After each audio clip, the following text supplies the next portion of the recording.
Hello guys, welcome to Filament Daily.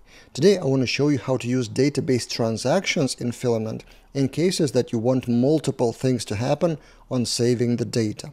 So for example, you have a transaction table for items, and this comes from Asset Stock Management project in our filamentexamples.com, and I will link the full project in the description below. But what you need to know is there are items and there are transactions, with has many relationship.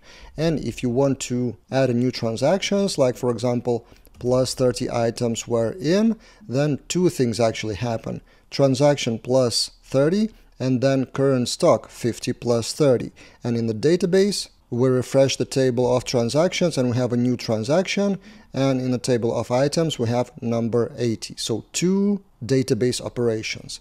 How to do that? Of course, you can use stuff like eloquent observers, but what if you want to specifically tie them into one database transactions for data integrity? Because what if someone else registers a different operation at the same second? In stock management system with multiple operators and multiple warehouses, it's quite possible. So how to not override each other? The solution is this. In the transaction resource, you don't change anything. You just have the form as usual with the table, nothing really to change here. But you change things in the create page. So every filament resource has pages. And in the transaction resource pages, in the create transaction, you override the method called create. Some of that code is from Filament Core, which actually uses live wire forms under the hood. So this is what needs to be executed anyway.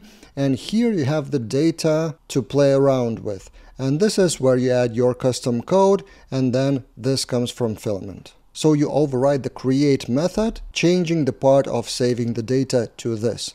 And here you add DB transactions and you put all the data items into transaction and then find the item and increment the current stock. If you use transactions then if this for whatever reason fails on the database level, then this will not be committed to the database and would be rolled back with the same error. I also have a few more resources about database transactions in general on my main Laravel Daily channel, and I will link them as well in the description below.